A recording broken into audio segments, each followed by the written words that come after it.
तीसरा वीडियो बना रहे हैं जिसमें निबंधात्मक प्रश्न होंगे। पहला क्वेश्चन, प्रारूप समिति के सदस्यों के नाम लिखते हुए समिति के कार्यों का वर्णन कीजिए। दोस्तों, ये मेंस के लिए है, जो मेंस में निबंधात्मक क्वेश्चन पूछे जाते हैं, जिसका उत्तर प्रारूप समिति के सदस्यों के नाम संविधान सभा की प्रारूप समिति के सदस्यों के जो निम्नलिखित हैं।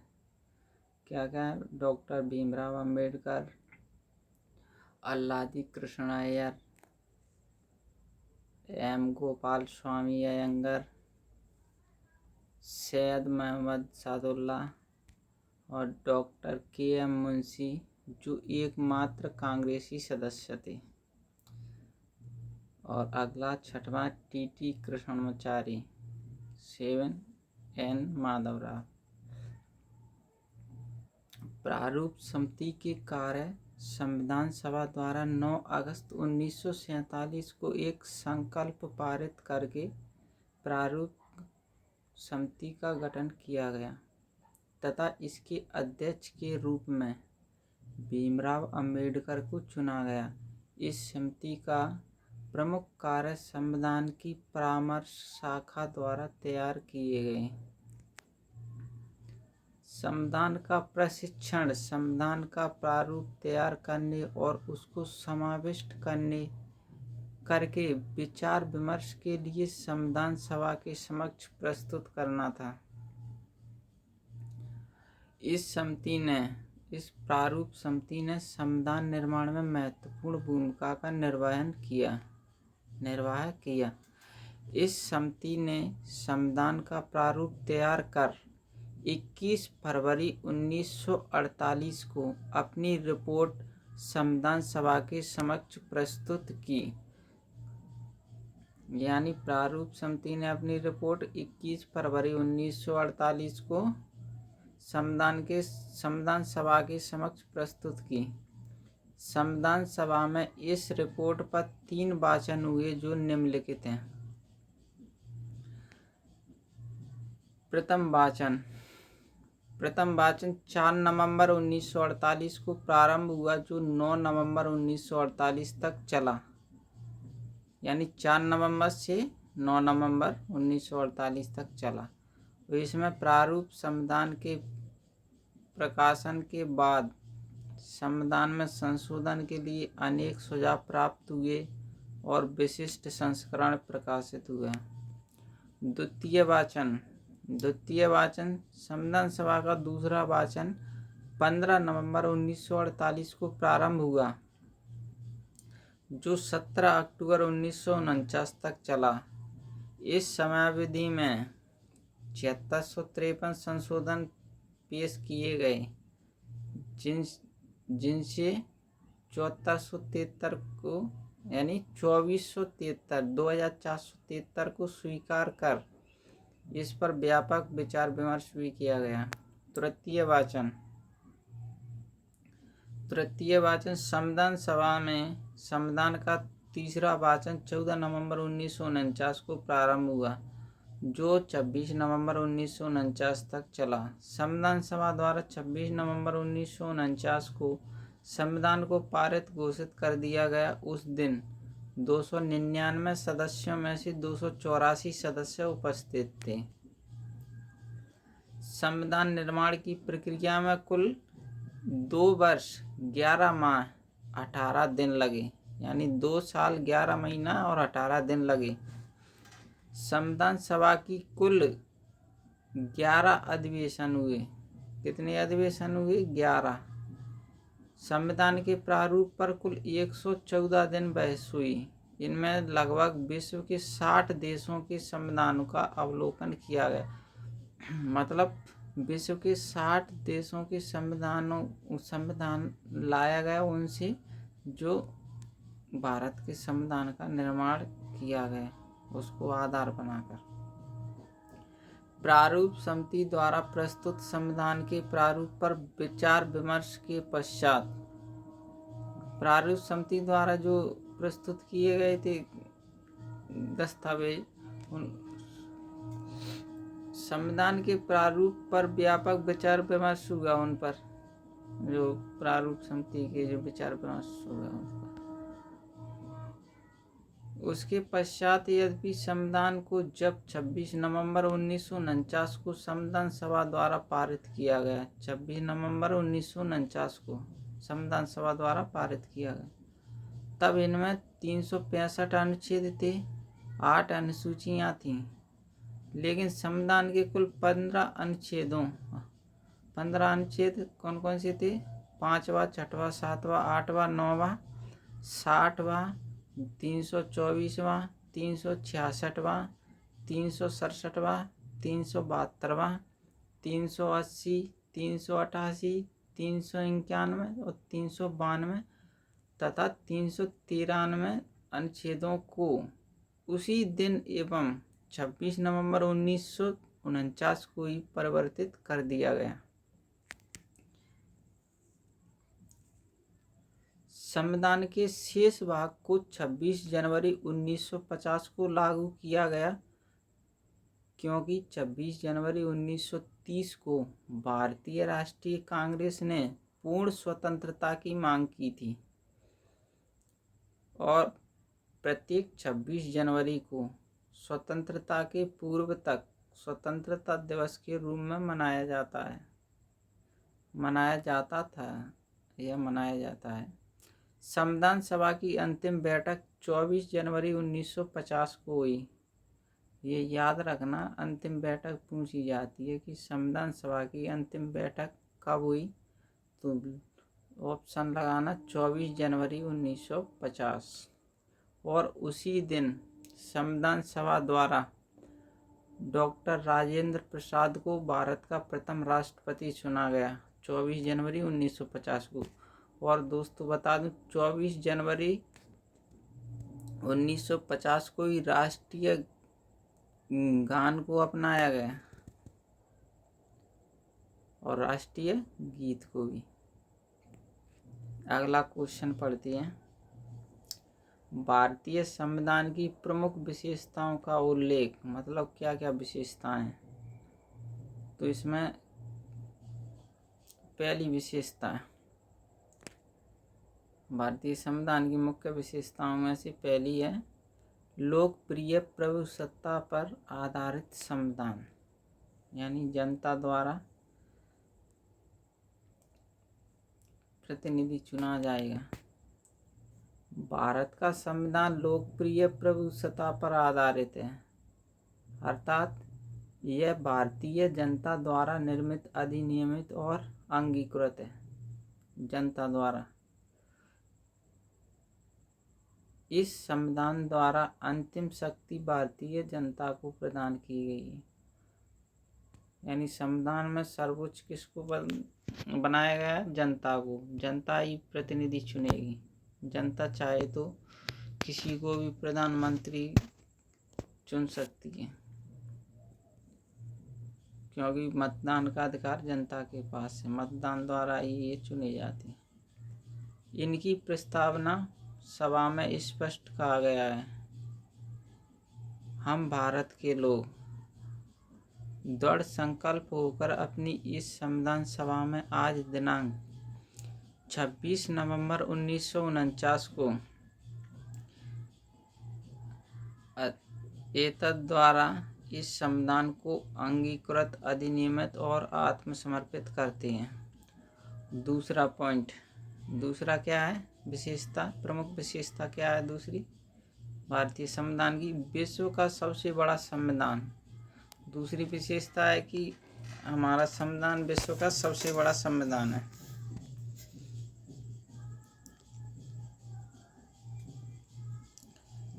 लिखित संविधान में भारत का संविधान विश्व के सभी संविधानों में विस्तृत संविधान है।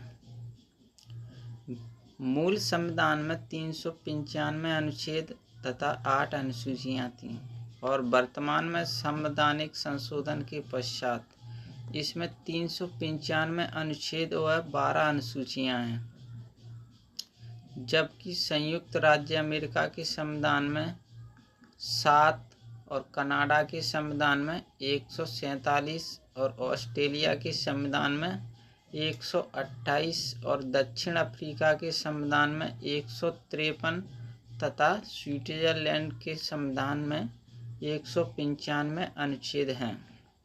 यानी विश्व के सभी देशों के संविधान में सबसे ज़्यादा अनुच्छेद किस में है? भारतीय संविधान में। ये भारतीय संविधान की विशेषता है, सबसे बड़ा भी है। तीसरी विशेषता संपूर्ण प्रभुत्व या संपूर्ण प्रभुत्व संपन्न लोकतंत्रात्मक गणराज्य।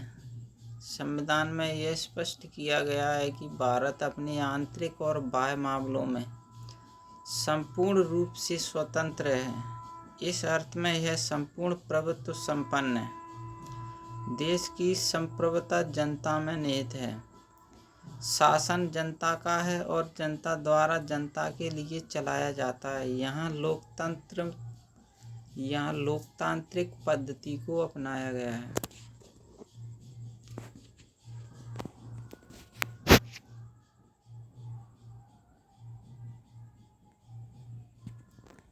अतः भारत लोकतांत्रिक गणराज्य है क्योंकि यहाँ का राष्ट्राध्यक्ष वंशानुगत नहीं वरन जनता द्वारा अप्रत्यक्ष रूप से एक निश्चित अवधि के लिए निर्वाचित किया जाता है।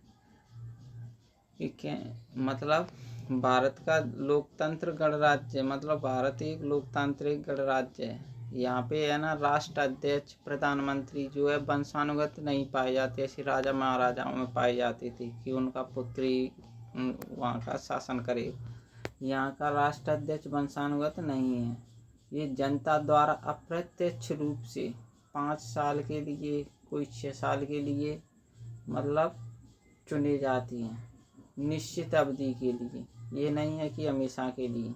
निश्चित अवधि के बाद दोबारा चुनाव होंगे। अगर वो सही कार्य करता है तो जनता दोबारा उसको चुनेगी, नहीं नया प्रतिनिधि चुन सकती है जनता। दोस्तों, इस वीडियो को यहीं पर समाप्त करते हैं।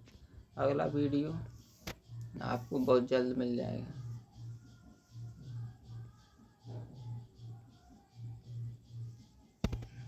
सॉरी दोस्तों, आगे अभी पूरा क्वेश्चन नहीं हुआ है, इसको पूरा करते हैं।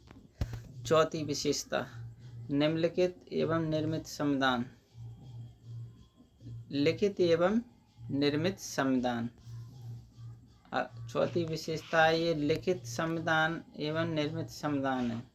भारत का संविधान संयुक्त राज्य अमेरिका, कनाडा, स्विट्जरलैंड के संविधान की तरह ही एक लिखित एवं निर्मित संविधान है। भारत के संविधान का अधिकांश भाग लिपिबद्ध है तथा इसमें परंपराओं का भाग बहुत कम है। इसका निर्माण संविधान सभा द्वारा किया गया। इसके निर्माण में 2 वर्ष 11 महीने 18 दिन का समय लगा था। अगला पॉइंट, अगली विशेषता है संपूर्ण देश के लिए एक संविधान। संघात्मक शासन व्यवस्था में केंद्र और राज्य के लिए अलग अलग संविधानों की व्यवस्था होती है। भारत का संविधान केंद्र और राज्यों में समान रूप से लागू होता है। ये अलग अलग व्यवस्था हमारे यहाँ नहीं है। संसदीय शासन, अगली विशेषता है संसदीय शासन। ब्रिटिश मॉडल का अनुसरण करते हुए भारतीय संविधान में संसदात्मक राजनीतिक व्यवस्था को अपनाया गया है। इसके अंतर्गत संसद संपूर्ण राजनीतिक व्यवस्था की धुरी है। मंत्रिमंडल सामूहिक रूप से व्यवस्थापिका तथा लोकसभा के प्रति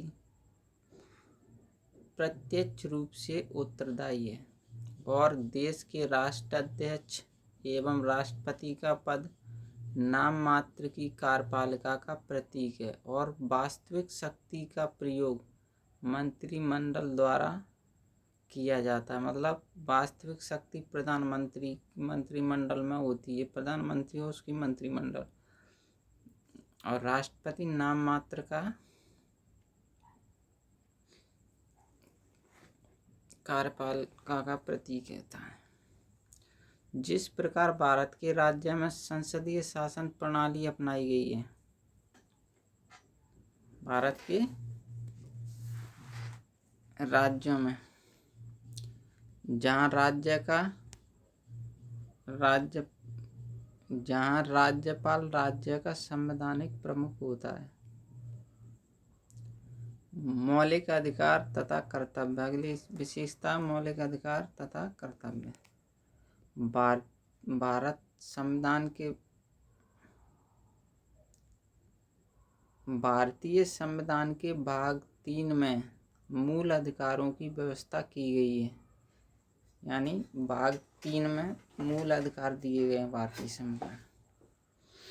मूल अधिकार व्यक्ति के व्यक्तित्व विकास के लिए आवश्यक हैं। अधिकारी विकास के लिए आवश्यक अधिकारियों मतलब जो मूल अधिकार है ना, जो प्रत्येक व्यक्ति को प्राप्त हैं और ये अनिवार्य हैं, इसमें कोई कटौती नहीं कर सकता है। भारतीय संविधान में मूल रूप से ऐसे 7 अधिकारों का प्रावधान किया गया, लेकिन इसमें से 7वां ये संपत्ति का अधिकार हटा दिया गया। लेकिन मूल संविधान में 7 मौलिक अधिकार थे। उनमें से 44वें संविधान संशोधन 1978 द्वारा संपत्ति का अधिकार हटा दिया गया। अब कितने 6 मूल अधिकार हमें प्राप्त हैं। जो समता का अधिकार 14 से 18, समता का अधिकार अनुच्छेद 14 से 18, शोषण के विरुद्ध अधिकार 19 से 24, शिक्षा एवं संस्कृति का अधिकार 25 से 28, स्वतंत्रता का अधिकार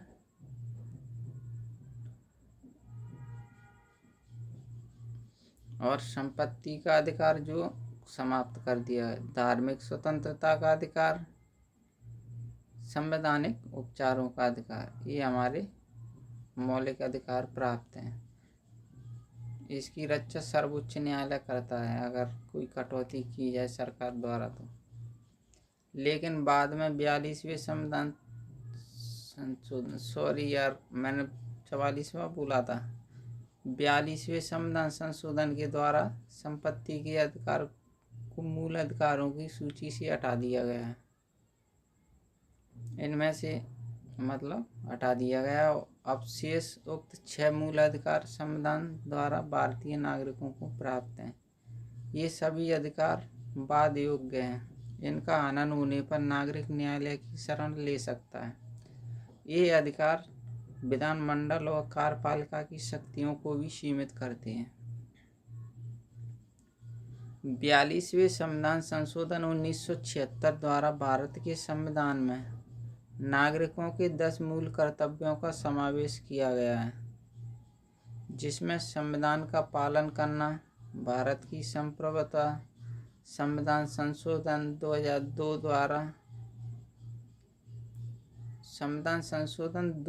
द्वारा 6 से 14 वर्ष तक के बच्चों को शिक्षा प्रदान करने संबंधी 11वां मूल अधिकार जोड़ा गया है। 8वीं विशेषता एकात्मक और संघात्मक तत्वों का मिश्रण। हमारे संविधान में संविधान निर्माता ऐसे संघ का निर्माण करना चाहते थे जिसमें केंद्र सरकार भारत की एकता बनाए रखे और राज्यों को भी स्वायत्तता मिल जाए। इसलिए इसमें संघात्मक एवं एकात्मक तत्वों का मिश्रण है। संविधान में ऐसे अनेक प्रावधान हैं जो केंद्र को राज्यों की अपेक्षा अधिक शक्तिशाली बनाते हैं। कठोर एवं लचीलेपन का मिश्रण। अगली विशेषता संविधान संशोधन की प्रक्रिया द्वारा उसके कठोर या लचीलेपन का निर्धारण किया जाता है। भारत में दोनों प्रक्रियाओं को अपनाया गया है। संविधान के कुछ भागों का संशोधन सरल एवं कुछ भागों का जटिल है। भारत के संविधान में संशोधन की 3 विधियां हैं। फर्स्ट, कुछ विषय संसद के दोनों सदनों के साधारण बहुमत से संशोधित किए जाते हैं, जैसे राज्यों का पुनर्गठन। दूसरा, भारत के संविधान के कुछ अनुच्छेदों को संशोधित करने के लिए संसद के दोनों सदनों के पूर्ण बहुमत तथा उपस्थित सदस्यों के 2/3 बहुमत की आवश्यकता होती है। संविधान के भाग 3 व 4 के अनुच्छेद इस श्रेणी में आते हैं। तीसरा, संविधान के कुछ अनुच्छेदों में संशोधन के लिए संसद के दोनों पक्षों के पूर्ण बहुमत, उपस्थित सदस्यों के 2/3 बहुमत एवं आधे राज्यों की विधानसभाओं का समर्थन आवश्यक है। राष्ट्रपति के निर्वाचन की पद्धति, केंद्र और राज्यों के बीच शक्ति विभाजन आदि विषय के संशोधन के लिए यह जटिल प्रक्रिया अपनाई जाती है। उपर्युक्त संशोधन की 3 विधियों से यह स्पष्ट है कि संविधान संशोधन के लिए लचीले, अर्ध कठोर एवं कठोर विधियों को बनाया गया है। 10वीं विशेषता है समाजवादी राज्य की स्थापना। 42वें संविधान संशोधन के माध्यम से संविधान की प्रस्तावना में समाजवादी शब्द को शामिल किया गया। समाजवादी राज्य का आशय यह है कि उत्पादन एवं वितरण के संसाधनों पर किसी व्यक्ति विशेष का नियंत्रण न होकर संपूर्ण समाज का अधिकार है। 11वां विशेषता, पंथ निरपेक्ष राज्य की स्थापना। 1976 में 42वें संविधान संशोधन के माध्यम से संविधान की प्रस्तावना में पंथ निरपेक्ष शब्द को जोड़ा गया। धर्मनिरपेक्ष से आशय यह है कि राज्य का अपना कोई एक राज्य धर्म नहीं है और राज्य धार्मिक मामलों में पूर्ण तटस्थ है, साथ ही सभी धर्मों को समान दृष्टि से देखता है। प्रत्येक नागरिक को धार्मिक मामलों में पूर्ण स्वतंत्रता प्राप्त एवं राज्य अनेक धार्मिक मामलों में कोई हस्तक्षेप नहीं करता। भारतीय संविधान के भाग 3 में अनुच्छेद 25 से 28 तक नागरिकों के लिए धार्मिक स्वतंत्रता को मौलिक अधिकार के रूप में मान्यता दी गई है।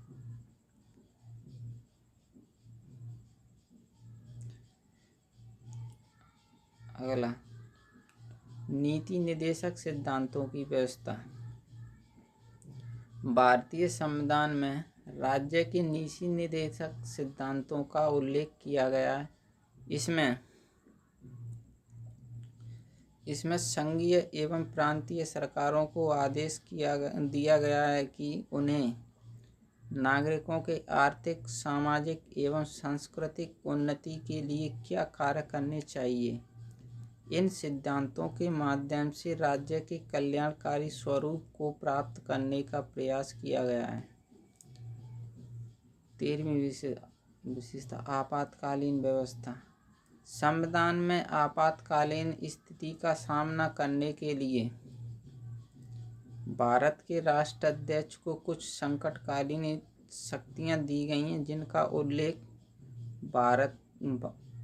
उल्लेख संविधान के अनुच्छेद 352, 356, 356 और 360 में किया गया है। इन शक्तियों का प्रयोग राष्ट्रपति, मंत्रिमंडल एवं प्रधानमंत्री की सलाह से करता है। 14वीं विशेषता, स्वतंत्र, निष्पक्ष और सर्वोच्च न्यायपालिका की व्यवस्था। भारतीय संविधान में एक सर्वोच्च न्यायालय की स्थापना की गई है जो निष्पक्ष एवं स्वतंत्र होकर अपने कार्यों का संपादन करता है।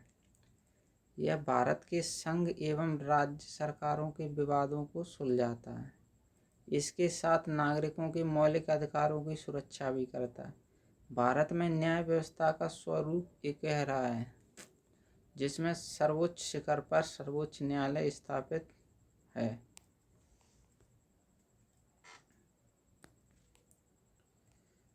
अगला, शक्तिशाली केंद्र की स्थापना। भारत एक नवोदित एवं विकासशील राज्य है। इस बात को ध्यान में रखकर संविधान निर्मात्री सभा ने केंद्र सरकार को शक्तिशाली स्वरूप प्रदान किया ताकि भारत की एकता और अखंडता को सुदृढ़ बनाया जा सके। सार्वभौम वयस्क मताधिकार। भारतीय संविधान सत्ता की सर्वोच्च शक्ति जनता में निहित करता है। इसी कारण से हमारे देश में 18 वर्ष की आयु पूर्ण करने वाले प्रत्येक स्त्री पुरुष को बिना किसी भेदभाव के वयस्क मताधिकार दिया गया है ताकि वे शासन सत्ता में भागीदारी निभा सकें। 17वां, एक राष्ट्र भाषा का प्रावधान। भारत एक बहुराष्ट्रीय राष्ट्र भारत एक बहुभाषी राष्ट्र है। संविधान के द्वारा देवनागरी लिपि में लिखित हिंदी भाषा को देश की राष्ट्रभाषा घोषित किया गया है। यद्यपि यह अभी तक पूर्ण रूप से संभव नहीं हुआ है। संविधान की 8वीं अनुसूची में 22 क्षेत्रीय भाषाओं को सम्मिलित किया गया है। दोस्तों, ये 17 पॉइंट तक हमने पढ़ा है। अगला 4 नंबर का वीडियो आएगा जिसमें 18वें नंबर से राष्ट्रपति की एकता का प्रतीक, विश्व की शक्ति की कामना, ये सभी आगे के जो चैप्टर हैं उनको पढ़ा जाएगा। धन्यवाद।